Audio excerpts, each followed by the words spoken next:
Hello, Professor. I'm Jerry Casey, student at A&M, taking the organizational leadership class, working towards my Bachelor's of Arts and Science degree. And this is my first video assignment, and I was asked to make a video on leadership, basically. So I'll start out.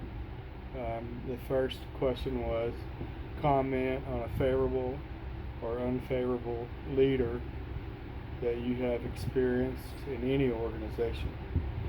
And it asks, what did they do or not do to make you dislike their leadership? Well, one of my most favorite bosses was Bill Hines. I don't know if I'm supposed to use names, but I don't really guess it matters all that much. And anyway, he was the senior field engineer that I worked with for the last 20 years.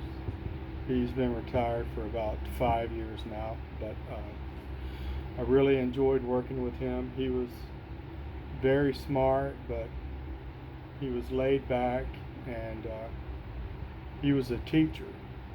He wasn't just a leader, he was a teacher, and he allowed you to use your experience. He delegated work to you, and he didn't try to micromanage you or me or my fellow workers. I found that very favorable. And he would come back and visit with us. I'm an inspector by trade for the city of Garland for 25 years. I'm a public works inspector, and our bosses are usually civil engineers. So I've worked with civil engineers for quite some time over my career, and they're just people. But anyway, so one of my least favorable bosses is, I hope this doesn't get out as one of my current bosses, and I'm not going to mention any names, but he's a bit younger than me, perhaps 10 years younger than me, and my opinion is he's insecure about his position in his job, and I feel like he doesn't want to make any mistakes, and he has a short leash on all of the senior inspectors.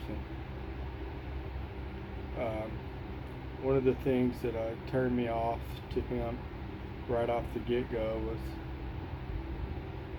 I have a strong East Texas accent, and it may come across as whatever, not as intelligent or something, or that's how I feel.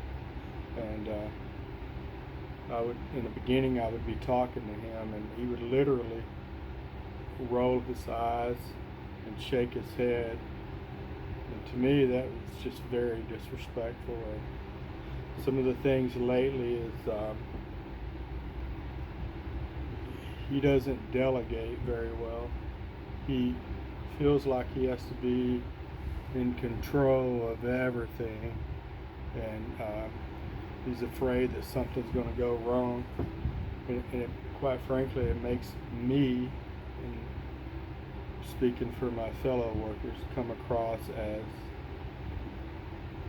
dumb or stupid, like we can't do our job. And honestly, that's his insecurities, but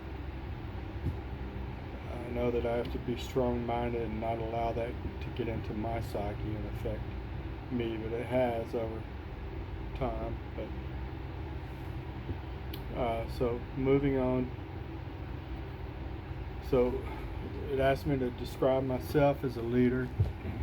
I think I'm very confident as a leader. I always try to adhere to the philosophy,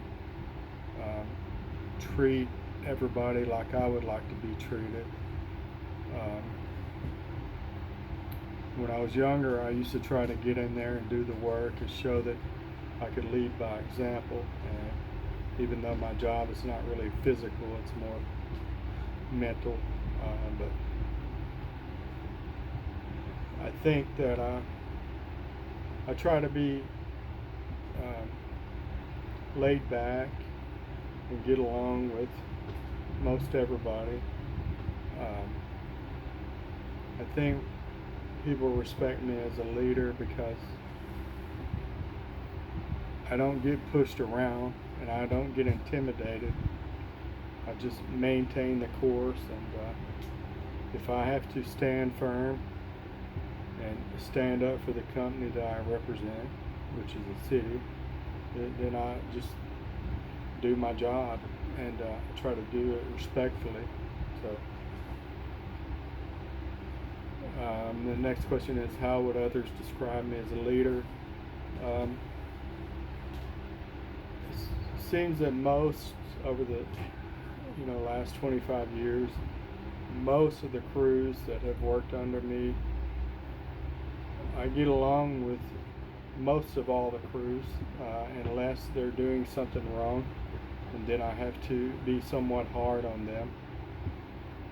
And I use that term loosely, not hard as if I was fussing at them or griping at them or doing anything like that. Just hard as not being lenient and not being so friendly with them, and just being a supervisor or a manager. So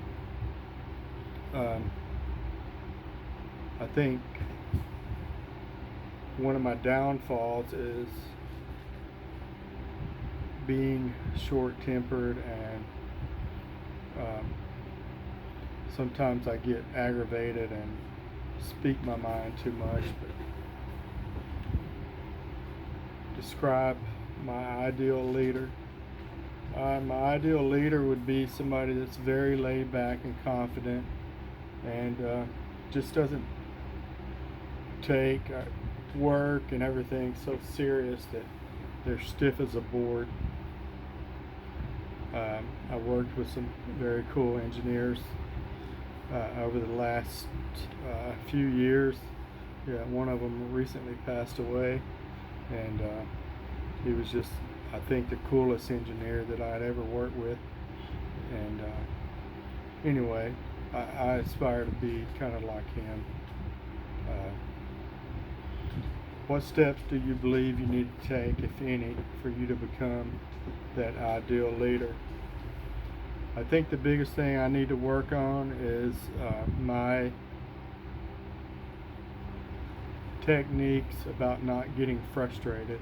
And if somebody comes to me aggravated or mad or emotional, whatever the emotion is, I need to be better at not speaking immediately and not buying into it, and not allowing their emotions to suck me in and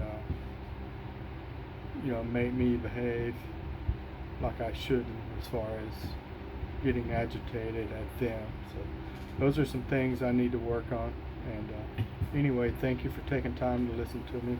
I know this video ran over a little bit, but it is what it is. So peace. Love you.